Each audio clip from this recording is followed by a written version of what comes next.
तो आज इस विश्लेषण में हम एक ऐसे जियोपॉलिटिकल शॉकवेव पर बात कर रहे हैं जिसने पूरे यूरोप में हलचल मचा दी है। ये मुद्दा सिर्फ सेना या हथियारों का नहीं है, बल्कि दुनिया की सबसे बड़ी ताकतों के बीच बदलते रिश्तों की कहानी है।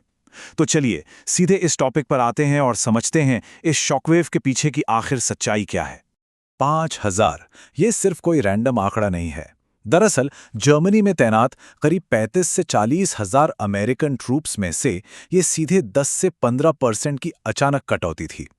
एक ही झटके में इतनी बड़ी सैन्य वापसी, ये अपने आप में एक बहुत बड़ा स्ट्रेटेजिक पिवट यानी एक जबरदस्त दिशा बदलाव का इशारा था। इस नए बदलाव को समझने के लिए हम पहले इस ट्रूप विड्रॉल के तत्कालिक ट्रिगर्स देखेंगे, पिछले 70 सालों की हिस्ट्री को टटोलेंगे, जर्मनी के शिफ्टिंग स्ट्रेटेजिक रोल पर बात करेंगे और आखिर में उन बड़ी शिकायतों को समझेंगे जिन्होंने इस पूरी सिचुएशन को जन्म दिया। तो शुरुआत करते हैं पहले हिस्से से, द इमीडिएट पॉलिटिकल ट्रिगर। आखिर अचानक ऐसी क्या डिप्लोमैटिक बहस छिड़ गई थी? सबसे पहले एक चिंगारी भड़की इस एक शब्द से, ह्यूमिलिएशन यानी अपमान। हुआ ये कि जर्मनी के चांसलर फ्रीडरिक मर्ज ने अमेरिका और ईरान के कॉन्फ्लिक्ट पर एक बहुत बड़ा स्टेटमेंट दिया। उन्होंने यहां तक कह दिया कि अमेरिका का ईरान में रेजीम चेंज ना कर पाना एक ह्यूमिलिएशन है और उनकी स्ट्रैटेजी में क्लैरिटी की सख्त कमी है। अब जाहिर है, ऐसी आलोचना ट्रंप एडमिनिस्ट्रेशन को बिल्कुल पसंद नहीं आई और इससे काफी फ्रस्ट्रेशन पैदा हुआ। और इसीलिए ट्रूप्स हटाने का जो फैसला लिया गया, वो सिर्फ कोई छोटा-मोटा मिलिट्री एडजस्टमेंट नहीं था। ये दरअसल एक बेहद ताकतवर, स्ट्रैटेजिक और पॉलिटिकल सिग्नल था, नाराजगी जताने का एक बहुत बड़ा तरीका।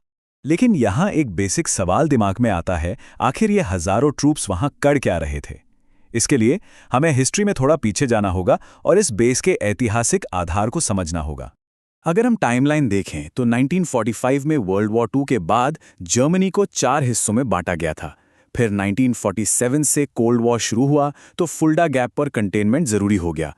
1990 में आकर बर्लिन की दीवार गिरी, जर्मनी का यूनिफिकेशन हुआ और हाल ही में 2014 में रशिया ने जब क्राइमिया पर कब्जा किया तो वहां टेंशन दोबारा बढ़ गई, जिसकी वजह से इस मिलिट्री प्रेजेंस की जरूरत फिर से महसूस की गई। और यहां एक बहुत ही इंटरेस्टिंग कॉन्सेप्ट सामने आता है जिसे कहते हैं trip wire state. Cold war के दौर में अमेरिका ने अपने लाखों ट्रूप्स और न्यूक्लियर वेपन्स को वहां तैनात रखा था। आइडिया बिल्कुल सिंपल था, अगर सोवियत यूनियन कभी भी हमला करता है तो ऑटोमैटिकली अमेरिका उस युद्ध में खिस जाएगा। ये ट्रिपवायर एक मैसिव डिटरेंट यानी एक बहुत बड़े बचाव का काम करता था। वक्त के साथ स्थितियां बदली। अब आते हैं जर्मनी के शिफ्टिंग स्ट्रेटेजिक रोल पर। कैसे ये एक डिफेंसिव बॉर्डर से सीधा एक ग्लोबल लॉन्च पैड बन गया। 1990 से पहले के जर्मनी और पोस्ट 1990 के जर्मनी में जमीन आसमान का फर्क है। पहले इनका मेन फोकस था डिफेंस और कंटेनमेंट, यानी सोवियत इन्वेजन को रोकना और बॉर्डर्स को सिक्योर रखना।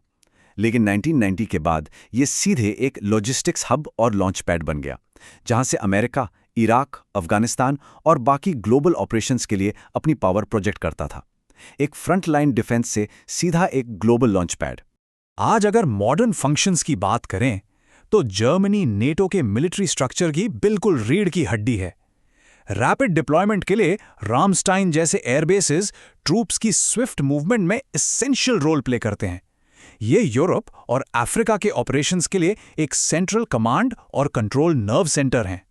और तो और ड्रोन ऑपरेशंस मॉनिटर और एग्जीक्यूट करने के लिए ये एक क्रिटिकल इंटेलिजेंस बेस भी है। अब सवाल ये है कि फिर वापसी क्यों हुई?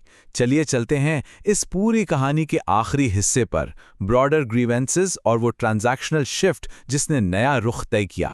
दरअसल शुरुआत में हमने जो डिप्लोमैटिक टकराव देखा वो तो सिर्फ एक बहाना था।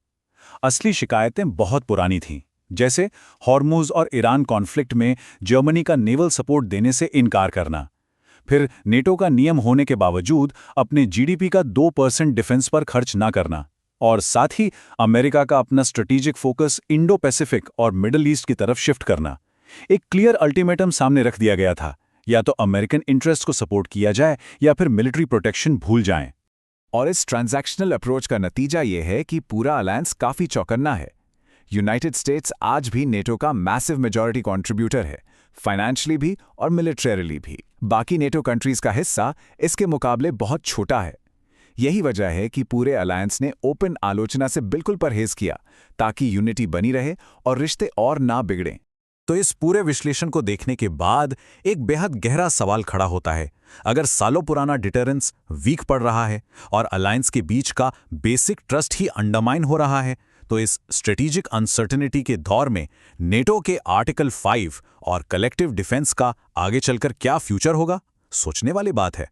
क्या आने वाले वक्त में अलायंसेज इसी तरह सर्वाइव कर पाएंगे?